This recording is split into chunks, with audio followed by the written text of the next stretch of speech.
Today, we're going to take a look at a new carrier board from Airbot Systems designed for the Cube Autopilot.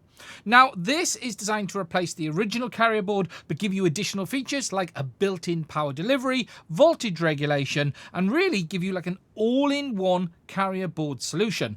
Now, just to be clear before we take a look at this, Airbot did send this over to me to have a look at. They haven't paid me to make this video. They haven't seen this video before it's been published. And as always, my thoughts are entirely my own. Okay, so what we've got here is a new power distribution and carrier board from Airbot Systems specifically designed for the Cube Autopilot. Now, there are two different versions of this available. There is a 100 amp version and the 200 amp version you see here. So depending on the size of the rig, the copter, the plane you're building, will depend on the size of the current sensor that you're going to need. Now, this board is compatible with the main Cube Autopilot, so that's the Cube Orange, the Orange Plus, the current versions. You then have your carrier board for that there, which gives us all of our I/O. The great thing about the Cube is the fact that it is a fully modular system. You mount the Cube onto the board, and then you have all your I/O around the side here. So we have our power ports as well as our other ports, and we'll take a look at them a little bit more in a minute. Then, alongside this, we have our power board. Now, this has dual BECs on board. It has our I/O for connecting our ESCs, as well as the current sensing, which is that large IC down there. Now, as I mentioned, this is the 200 amp version. No matter if you order the 100 or the 200 amp version, both support a maximum input voltage of 12S. That is designed for much bigger systems than most people are using, but that's over 50 volts. You can have no problems with that at all. You've then got dual onboard BECs. We have a 5 volt BEC on this side, capable of up to 3 amp output. That is the BEC that's designed for powering the Cube Autopilot. There's a connector for that there. Then on this side, we have a second BEC. This is configurable for either 5 volt or 12 volt via this little switch pack down here. And again, that outputs via this header over here too. Looking round the rest of the board, we've got our main power input down here. So you've got negative input, which goes to that big pad there, and positive input that goes straight on to the input for the current sensor there.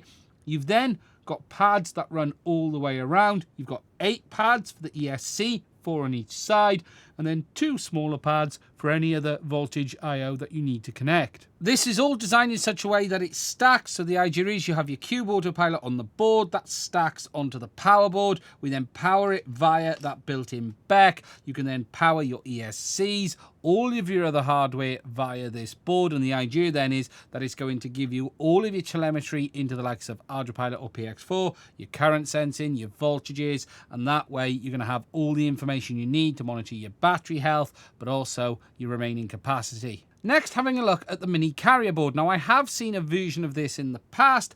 This is what holds our Cube Autopilot. That bolts straight on the top there. Then around the outside, we've got all our pin headers and our I/O. We've then got our servo headers, some more I/O on pin headers over here.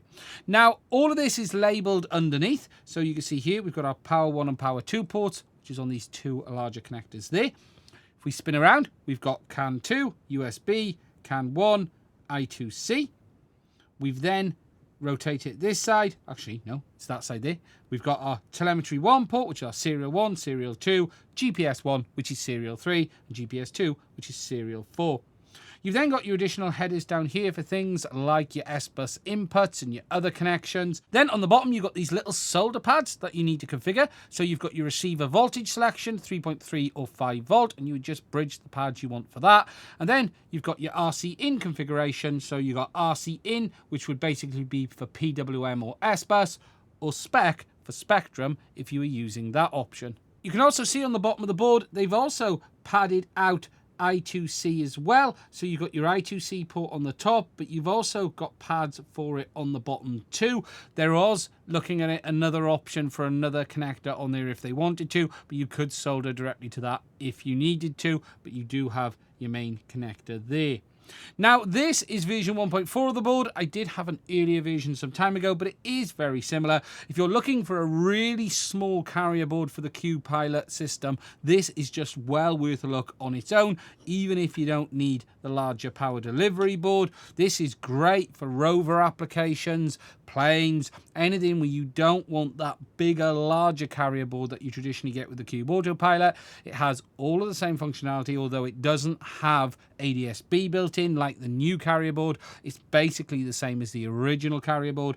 It has that power distribution module soldered to the bottom directly, and it's nice and easy to fit in quite tight places. Now, for the full pinout on this board, Airbot Systems has their wiki page. This shows you all of the main I/O available for the board. You can see there what I was showing you, but it also shows all of the other pin headers as well. So you've got your main servo connection up here with all of your main ports. You've got your additional ones down here and here, and they show everything laid out around the sides, nice and straightforward. So when you're building your system, don't worry, you don't have to just look at the bottom of the board. They have all the information here. They also have a page for the Pro set, which is what I've been sent. They talk about the mini carrier board there, and then they got the Pro power distribution board, which is what we were looking at just now.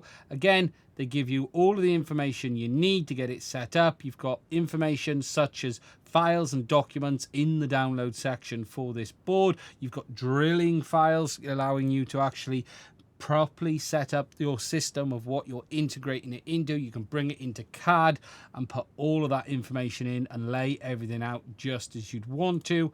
And then further down, they've got all of the information on the cube removal, setting the power output on the switches as discussed. There, it shows you what the configuration for the switches is there too. And then giving you the setup parameters at the bottom for Ardupilot. So making sure that you've got the current settings correct for the offsets, the amps per volt, and the voltage multiplier. Now, mounting the cube is very straightforward. Here, I've got a Cube Orange, but this will work with all of the current generation of cubes, Orange Plus, the black original, the blue if you have one of them, all are compatible. So if we just mount it on the top there, just like that, and then it's simply a case of screwing it in. The holes for the screws are accessible through the bottom, so you don't have to worry about putting the screws in before mounting the plates together. Once we're all lined up, we can then just screw it down just like that, and then our cube is securely fitted. Now, this basically gives you a complete all-in-one carrier. As I've mentioned already, this doesn't have the additional features that the original Cube carrier has, like the ADS-B and things like that.